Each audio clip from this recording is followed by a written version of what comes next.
Salve, salve! Daí, o que acharam de Kotlin? Agora a gente vai meter a mão na massa, vai fazer um projeto do zero. Então, eu indico vocês usarem o IntelliJ. Vocês podem usar outras ideias, mas eu gostei bastante da IntelliJ. Muita facilidade ali na hora de usar. Então, aqui quando vocês vão criar um projeto novo, vocês escolhem arquivos, novo projeto. Vai aparecer todas essas opções aqui para vocês.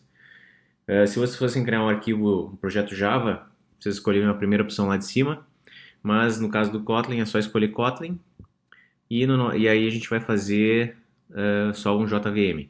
Se fosse para, por exemplo, criar um aplicativo para Android, seria a penúltima opção ali, Mobile, Android, iOS, Gradle.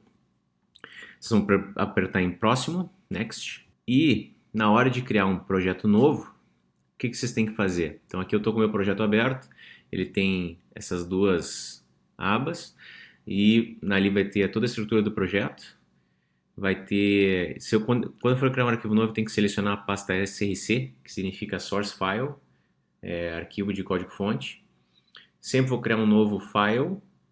Essas têm as opções ali, quando dá um new, selecionar ali a pasta SRC como botão direito e dar um new Kotlin file. Vocês podem já escolher file, class, interface, enum ou object. Então a gente vai criar file aqui.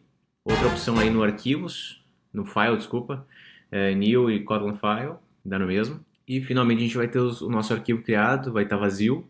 Ele já vai aparecer ali fisicamente dentro da pasta src e ele já vai estar aberto. Quando vocês derem um duplo clique nele, no exemplo .kt, ele já vai abrir ali do lado, vocês podem adicionar o código de vocês. Na hora que vocês quiserem executar o projeto de vocês, se já tiver um código main, vou mostrar para vocês aqui na prática. Então aqui eu já estou com o meu projeto aberto, eu vou criar um novo projeto só para mostrar para vocês aqui. New Project, Kotlin selecionado, JVMDE, Next. Aqui eu tenho que dar um nome pro projeto, vou mudar de nome. Aqui é a pasta onde vai ser salvo esse projeto. Então, isso significa que vai ser criada uma pasta chamada nome, para onde a gente vai armazenar todo o nosso código-fonte. Que está dentro dessa pasta linguagem Kotlin, que está dentro da pasta livros, que está dentro da pasta Dropbox. Aqui tem a versão de Java. Se vocês tiverem mais de uma versão, vocês podem mudar ela aqui. E é isso. Finish. Ele já vai mostrar o projeto de vocês, o caminho completo dele, a pasta SRC. Ele precisa configurar algumas coisas aqui no projeto. E agora eu vou criar um arquivo novo. Então, selecionei ali, botão direito, New, não crie Java Class, crie Kotlin File Class. Aqui vocês podem escolher se é só um arquivo. Então, vou chamar de arquivo. E está lá o nosso arquivo. O que eu queria mostrar para vocês? Vocês podem adicionar diretamente aqui uma configuração a partir de um template, para criar uma aplicação para executar, escolher uma classe aqui, ou fazer o que? Vamos fazer um código fonte aqui, vamos fazer o olá mundo que eu vou mostrar depois. Então println é a função que a gente tem para escrever na tela. Olá mundo. Vocês notaram ali que quando eu estava escrevendo, como era a função principal, ele já apareceu esse play verde aqui, né? Esse botão de play verde. Significa que se eu quiser executar por aqui, eu já posso. Basta ter um programa principal. Ó, clico ali, run. Quando eu mando executar, ele já configura aqui para ficar como padrão. Nas configurações, ele está compilando. E agora, quando ele terminar de compilar, ele vai mostrar para mim no terminal, aqui na saída do terminal. Ó, ele executou aí, mostrou o Olá Mundo. Se a gente mudar alguma coisa aqui, quiser rodar, a gente pode rodar de novo por aqui ou por aqui. Vou rodar de novo, só para sumir a vírgula ali, só para mostrar para vocês. E voilá. Então, fisicamente, tem um projetinho, ó. Aqui está minha pasta, nome. Dentro dela, eu criei esse arquivo que é para gerenciar a forma que está o nosso projeto, que ele está aqui, ó. Ele está aqui. A gente pode abrir ele, ó. Ele é um XML para representar características do projeto. Qual biblioteca está usando, qual é a versão do Java, etc. E tem uma pasta de saída com os arquivos .class, os executáveis que ele gera, os bytecodes para serem executados das nossas classes, e o src, que é o nosso arquivo Kotlin. Se eu pegar esse cara aqui que eu estou editando ali, eu posso abrir ele com o editor de texto, vocês vão ver o mesmo arquivo que a gente estava mexendo antes. Ó. E se vocês quiserem criar via template, basta botar o nome da classe de vocês, que ali eu botei exemplo.kt, e qual pacote, ó, qual módulo que vocês estão usando, e qual é a pasta que ele pertence, que é o Aula 1 Kotlin. Então aqui está o nosso programa Lamundo, que eu mostrei antes na prática. Esse programa, a única coisa que ele tem é uma função, que a gente usa o modificador fun. O nome dele vai sempre se chamar main. Eu não preciso, que nem em Java, ter o vetor ali de strings com os argumentos, que nem eu tinha lá. Posso declarar ele só abrindo e fechando parênteses. E nesse caso a gente está escrevendo e dando um enter, por isso que tem o ln. Tem o print também, que é sem o ln, que ele só escreve e deixa o cursor do lado, nesse caso do D. Operadores, então. Esse exemplo é muito legal. Então, no primeira operação ali, a gente diz que eu estou criando uma função que é um operador, no qual eu vou usar a função repeat de strings e vou fazer uma série de vezes, ou seja, eu estou usando ali a função times de inteiros e estou mandando repetir aquela string que eu recebi como parâmetro essa quantidade de vezes. Então, vamos ver como é que funciona isso na prática. Então, aqui eu estou criando uma função no qual eu passo um inteiro e uma string. E estou fazendo com que a operação de multiplicação seja alterada para que eu repita aquela string que eu estou recebendo aqui como parâmetro a quantidade de vezes. Então, se eu botar 10 aqui e botar ok, ele vai escrever 10 oks. Tá lá. Então, aqui ele vai escrever os 10 oks. Reimplementando aqui o operador de multiplicação e usando a função de repetição de strings.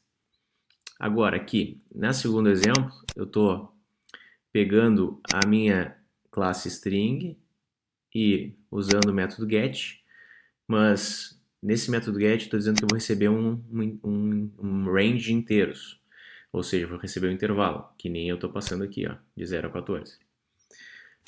Isso vai fazer o quê? Na prática, quando alguém usar essa função aqui, eu vou chamar o substring para o range que me passaram aqui antes. Então, quando eu tenho esse texto inteiro aqui e eu executar o 0,14, o que vai acontecer? Ele vai fatiar minha string da posição 0 até a 14. Se a gente mudasse aqui, por exemplo, para 14 até a 20, vamos ver o que vai acontecer. Opa. Tá lá, ele foi na posição 14 e foi até a 20. Então a gente tem como fazer isso com operadores. Se eu apagasse a linha 2, já ia dar erro, ele não ia conseguir fazer aquilo ali que aparece na linha 3.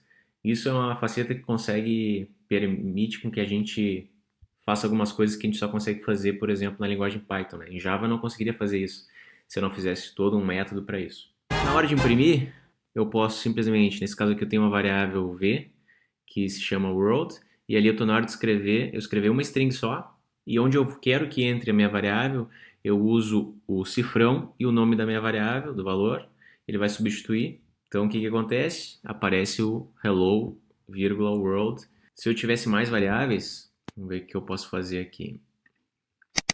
Então vamos dizer que a gente tem agora, além do v, a gente tem o v1, que é... Está na mesma linha.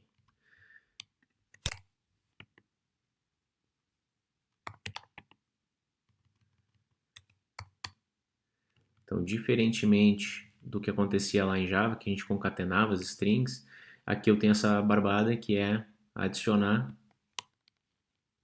uma mesma string com o cifrão, o conteúdo das variáveis que eu quero. Então tá lá.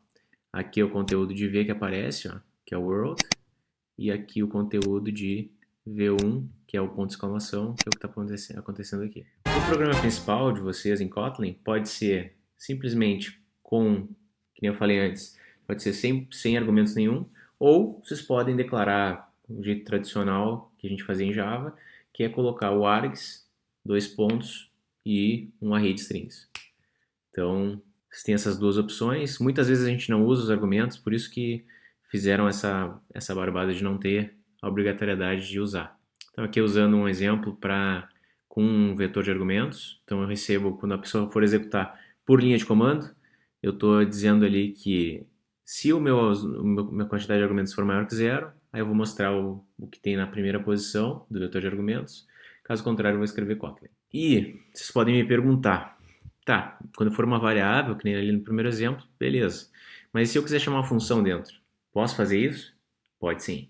Então aqui, quando vocês forem usar para chamar uma função e quiserem mostrar isso como resultado na string de vocês, para escrever na tela, vocês vão usar o cifrão também, mas aí vocês têm que colocar as chaves.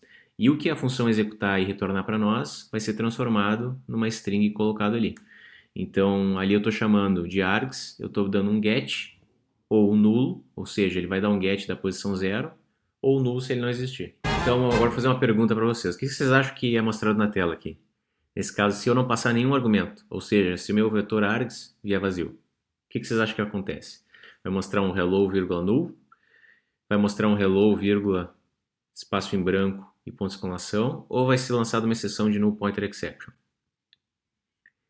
Então, o que será que acontece? Hello, null. Como a gente usou o get or null ali, aquela função, quando não é passado nenhum argumento para a posição 0, ele vai retornar um null e isso vai ser jogado na tela. Então esse é o link, vocês podem baixar esses códigos fontes que eu mostrei hoje. E até a próxima videoaula, no qual a gente vai ver variáveis. Então, quem quiser, se inscreve no canal, vai receber a notificação. Toda semana vai ter um videozinho novo de Kotlin.